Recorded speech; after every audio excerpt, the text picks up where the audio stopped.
Welcome to my YouTube channel. Please don't forget to subscribe, like, and share. So welcome back to our alley review series practice quiz, and this is now part 3 of our building utilities. So if you are ready, before we start with the quiz, get a piece of paper and write down the numbers 1 to 30 so that when you now go into the quiz, for every question, write down the corresponding letter of your best choice from the multiple choice. And at the end of the quiz, count the total number of your correct answers and check to which category your score belongs. So if you are ready, we can now start. So for number 1, which is for general lighting purposes? A, figure A, B, figure D, C, figure C, and D, figure B.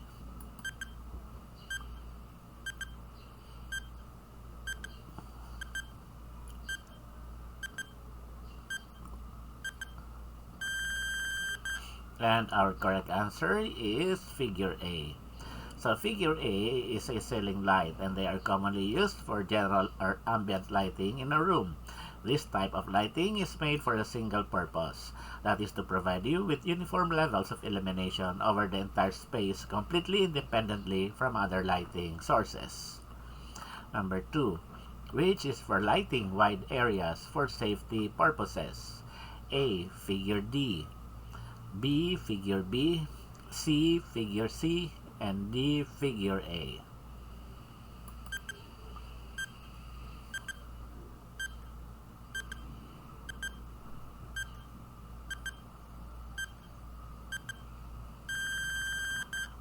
And our correct answer is letter B, figure B.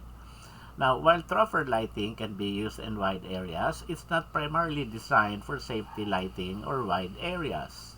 LED floodlights, however, are better suited for that purpose because they provide a wide beam angle and high lumen output, maximizing light coverage for safety and visibility, especially in outdoor spaces like parking lots and building perimeters.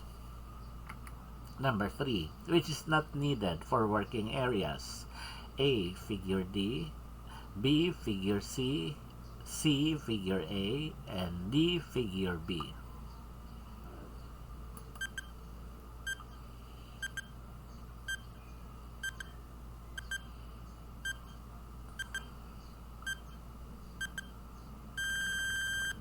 And our correct answer is letter B, figure C. So figure C is a wall light, and they aren't always the primary source of illumination for working areas. They can be a valuable addition, especially when combined with other light sources like ceiling lights or task lamps. Wall lights are particularly useful for providing focused task lighting in specific areas and can help to free up desk space. They also contribute to the overall ambiance and can be used to highlight architectural features or artwork, creating a more pleasant and functional workspace. Number 4, which is usually placed behind the walls or ceilings? A, figure B, B, figure A, C, figure D, and D, figure C.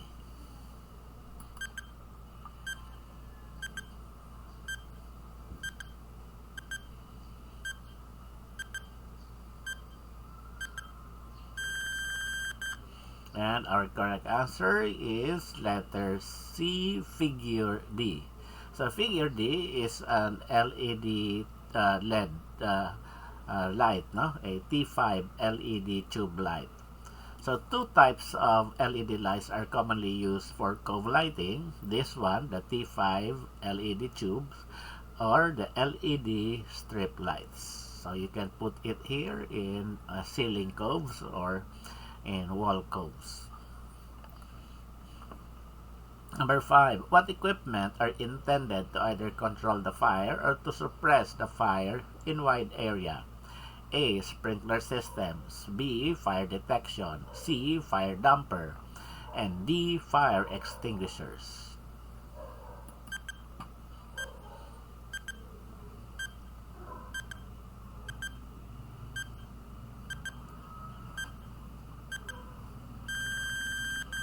And our correct answer is letter A, sprinkler systems. So sprinkler systems, including wet pipe, dry pipe, pre-action, and deluge systems, are designed to cover large areas and activate automatically to release water or other extinguishing agents over the fire. They are highly effective in controlling the spread of fire or even fully suppressing it, allowing for safe evacuation and minimizing damage. The lead systems, in particular, are designed for very wide areas or high hazard zones where rapid, simultaneous discharge over the entire area is needed. Number 6. If water damage is of particular concern, which type of sprinkler system may be an option? A. Foam water systems. B. Dry pipe systems. C. Water mist systems. And D. Deluge systems.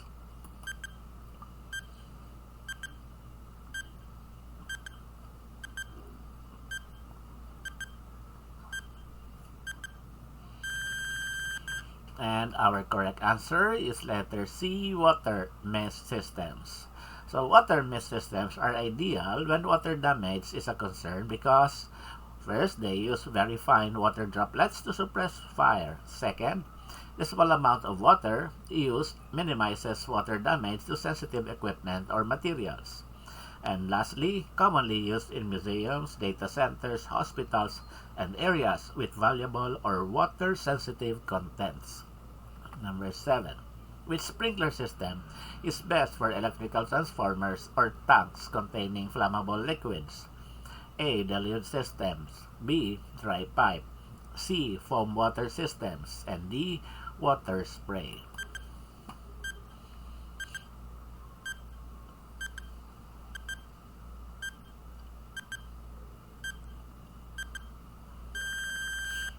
And our correct answer is letter C, foam water systems.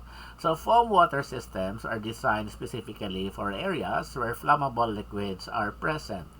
They combine water with a foam concentrate to form a foam blanket that suppresses vapors, cools the surface, and smooths the fire, making them ideal for oil tanks, fuel storage, and electrical transformers with oil, although not energized at the time of protection. And number 8. What kind of standpipe can be used only by firefighters? A. Vertical. B. Wet. C. Rigid. D. Dry.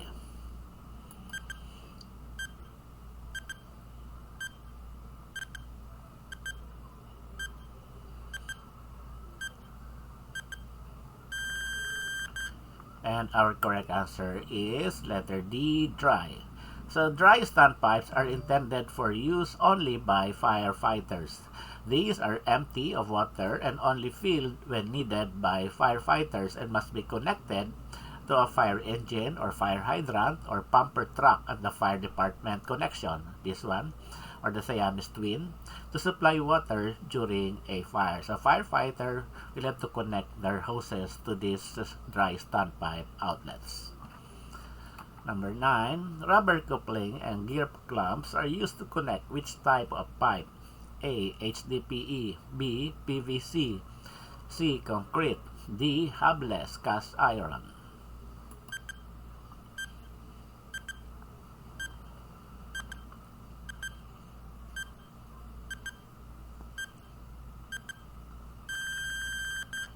And our correct answer is letter D, hubless cast iron.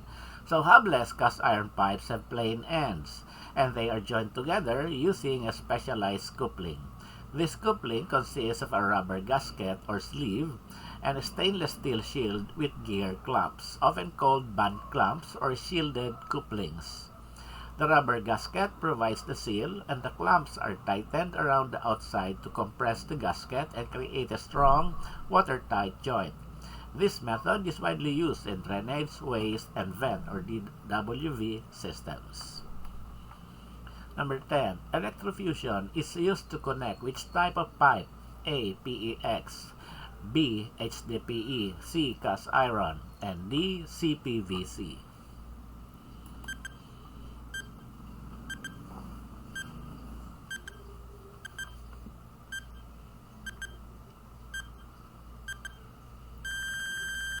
And our correct answer is letter B, HDPE. So electrofusion is a welding technique specifically designed for joining high-density polyethylene or HDPE pipes.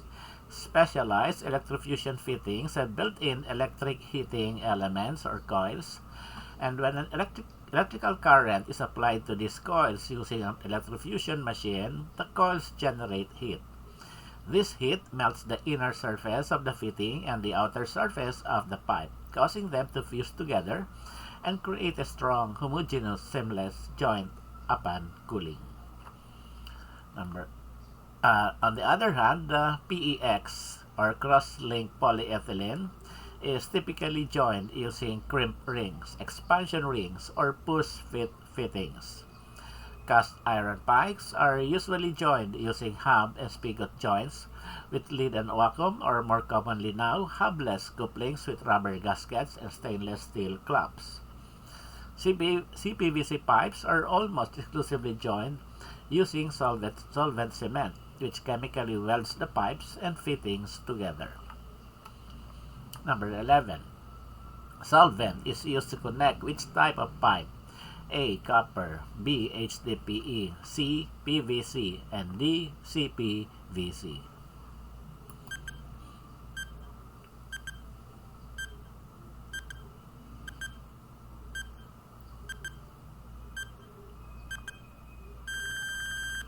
And our correct answer is letter C, PVC. So PVC or polyvinyl chloride. This is the most common and well-known application of solvent cement. The solvent cement chemically melts and fuses the surfaces of the PVC pipe and fitting together, creating a strong, watertight, and permanent bond. It's essentially a chemical weld rather than just an adhesive. Similar to PVC, CPVC pipes are also joined using a specific type of solvent cement designed for CPVC. CPVC is often used for hot and cold water distribution due to its higher temperature resistance compared to standard PVC. Copper pipes are typically joined by soldering, brazing, or mechanical connections like press fit, compression, or flared fittings. For HDPE, it was mentioned earlier, using electrofusion. Next, number 12, lead and vacuum are used to connect which type of pipe? A. Concrete, B. Hub and spigot cast iron, C. High-density polyethylene, and D. Hubless cast iron.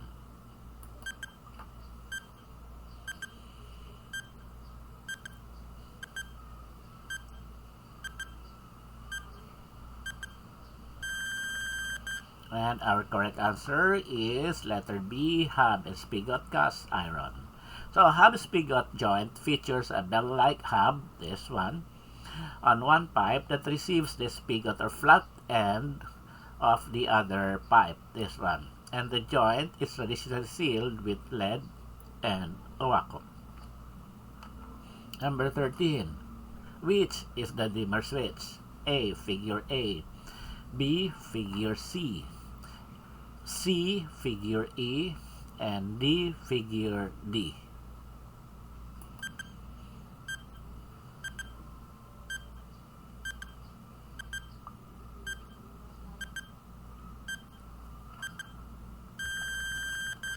And our correct answer is letter A, figure A. So a dimmer switch is an electrical switch that allows you to adjust the brightness of a light, providing variable levels of illumination from nearly dark to fully lit. It essentially controls the amount of electrical power delivered to a light bulb, thus changing its brightness. Number 14. Which is the range outlet? A. Figure E, B. Figure D, C. Figure B, and D. Figure A.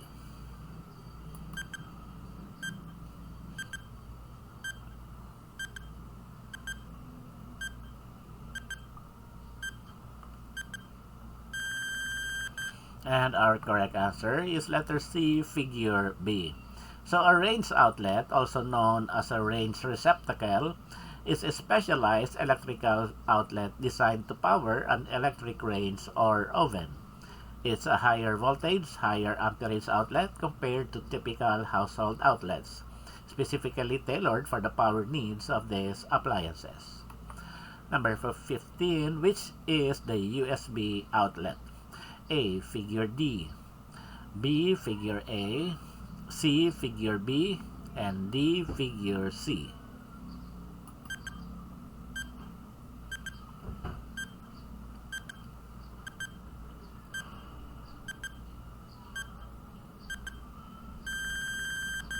And our correct answer is letter D, figure C.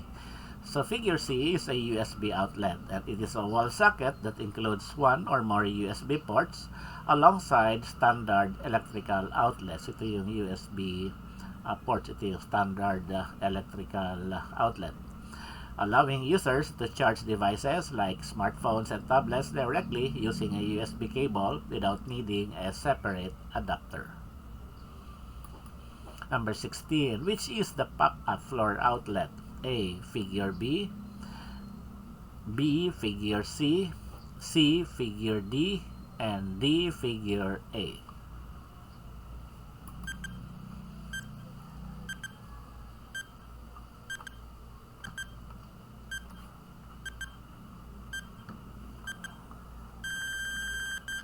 And our correct answer is letter C, figure D. So a pop-up floor outlet is an electrical receptacle that is designed to be installed into a floor and remain hidden when not in use. It features a retractable mechanism that allows it to be raised for access to power and lowered flush with the floor for concealment. Number 17, which is the multipurpose outlet? A. Figure D, B. Figure A, C. Figure E, and D. Figure B.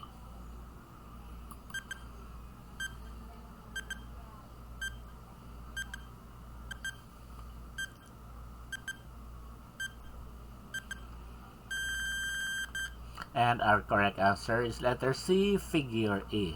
So figure E is a multipurpose outlet, also known as a multi-plug or power strip. It is a device that allows multiple electrical devices to be plugged into a single wall socket. It essentially extends a single powered outlet into several, providing more connection points for various devices. This can come in various forms, from simple extensions to more complex designs with features like surge protection and USB charging ports. Number 18. What is the computer-based control system that centrally controls and monitors the building system? A. Building Information System, B. Computer Technology System, C. Building Management System, and D. Automated Control Building System.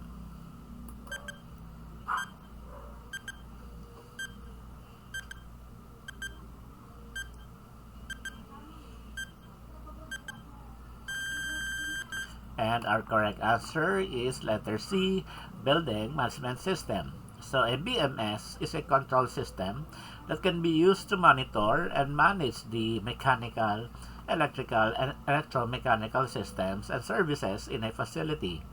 Such services include power, heating, ventilation and air conditioning, physical access control, fire safety systems, water pumps, elevators, and lights. Number 19. What is a visual or audible device to warn occupants of impending fire? A. Ultrasonic detector, B. Smoke sensor, C. Magnetic switches, and D. Fire alarm.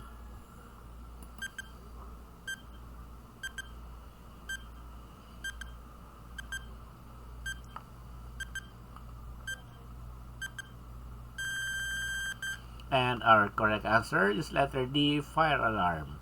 So according to the fire code, the fire alarm is any visual or audible signal produced by a device or system to warn the occupants of the building or firefighting elements of the presence of or danger of fire. Visual can be either strobe or lights, and or audible means horns, bells, and speakers. Number 20. Which local company primarily sells building system products such as security and communication systems? A. Panasonic, B. Schneider, C. Dexterton, and D. Avesco.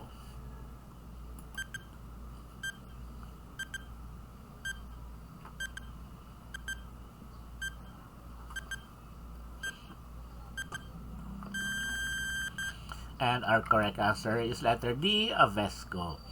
So Avesco Marketing Corporation is a long-standing Philippine company known for dealing in industrial, electrical, electronics, and communication products.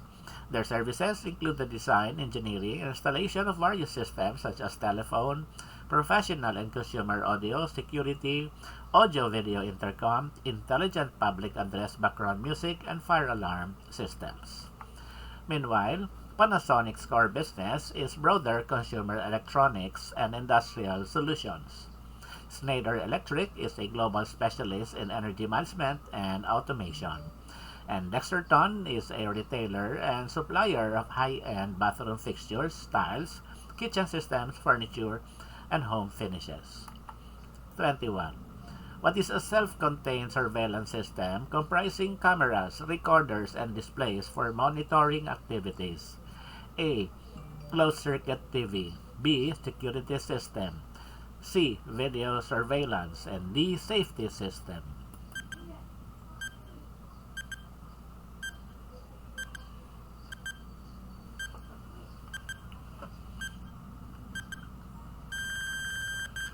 And our correct answer is letter A, closed circuit TV or CCTV. This term specifically refers to a television system in which the signal is not publicly distributed but is monitored primarily for surveillance and security purposes.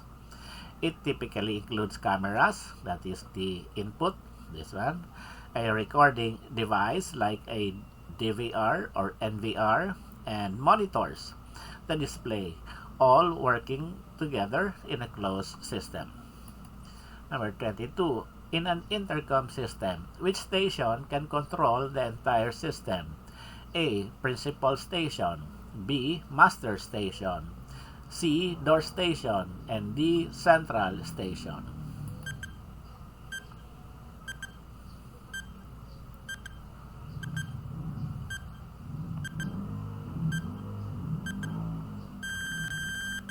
And our correct answer is letter B, master station. So the master station, or sometimes called a base station or central unit, is the central hub of an intercom system. It contains the electronic circuitry for communication, can initiate calls to other stations, receive calls, and often controls features like door release, music systems, and overall system power. In larger systems, it's typically located in a reception area, security room, or a centralized point where an individual can manage communication throughout the building or property. Number 23. The figure below is called A. Convenience outlet, B. Convenient outlet, C. Power outlet, and D. Power socket.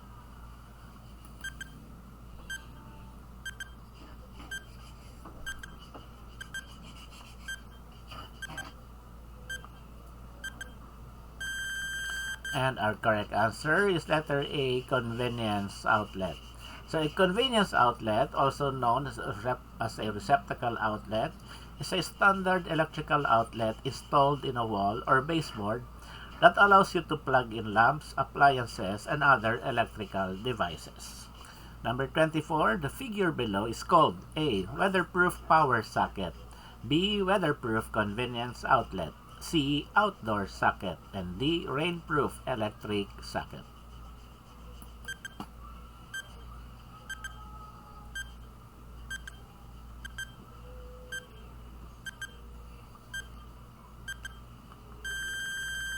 And our correct answer is letter B, weatherproof convenience outlet. So a weatherproof convenience outlet is also known as an outdoor outlet, is a type of electrical outlet designed to be safe and functional in outdoor environments, where it will be exposed to weather conditions like rain, snow, and temperature fluctuations. Number 25. The figure below is called A, 45-degree elbow, B, 30-degree elbow, C, 90-degree elbow, and D, none of the choices.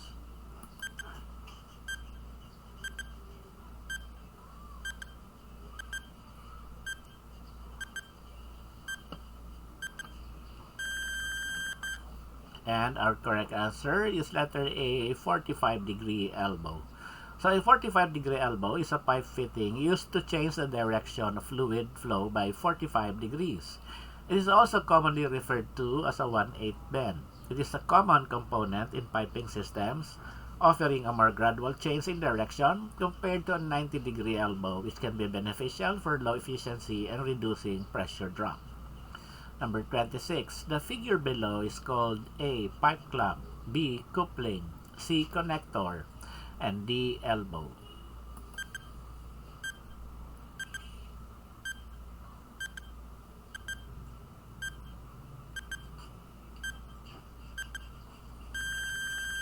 And our correct answer is letter A. Pipe clamp. This one, the figure shows a tri-clamp, and also known as a tri-clover fitting, is a type of sanitary fitting used to connect two pipes, tubes, or components in a system, particularly in industries like food, beverage, and pharmaceutical, where hygiene is crucial. It consists of two flange ends, ferrules, a gasket, and a clamp that secures the connection. Number 27. The figure below indicates A. Pipe clamp, B. Coupling, C. Connector, and D. Elbow.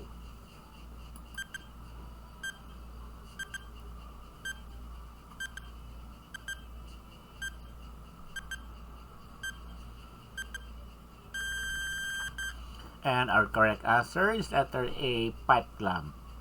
So the image here shows a sanitary stainless steel female threaded ferrule, pipe fittings, plus a tri-clamp. Ito yung pinaka-tri-clamp.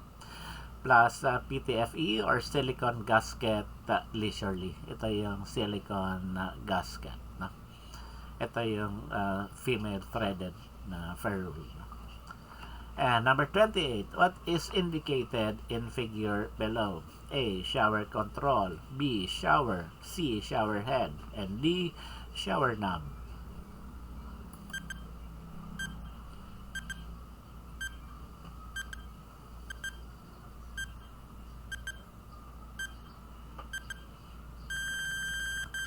And our correct answer is letter A. Shower control. So a shower control, also known as a shower valve, is a plumbing fixture that manages water flow and temperature in a shower. It acts as the interface between the water supply and the shower head, allowing users to adjust the water's pressure and heat. Number 29. What is indicated in the figure below? A. Gate valve, B. Shower valve, C. Globe valve, and D. check valve.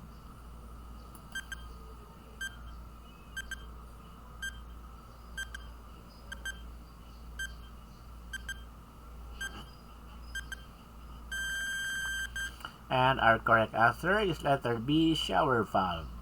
So actually what is shown here is a rough-in thermostat valve, and is a plumbing component installed within the wall during construction or renovation, which controls the water temperature and flow to a shower or tub spout. It's the hidden part of the shower system, connecting to the water supply lines and providing the functionality for temperature and volume control. Number 30. What is indicated in the figure below? A. Check valve, B. Tub spout, C. Meter valve, and D. Volume control valve.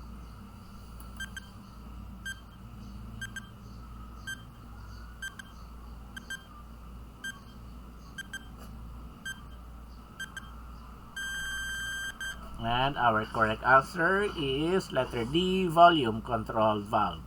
A shower head volume control valve is a device that allows you to adjust the amount of water flowing out of your shower head. Parang ganito yun, no? Yung nilalagay dito. It's distinct from the main shower valve that controls temperature, although some advanced shower systems integrate both temperature and volume control. So that's it. You can now count your correct answers and check whether your scores will be higher than 15. But if your score is 15 or less, it is now time for a more strategic review. So if you are interested to enroll for a more comprehensive review, you can scan the QR code here and know more about the course offerings at Atlas CDC Review Center. And watch out also for my succeeding videos. Thanks for watching. Don't forget to subscribe, like, and share.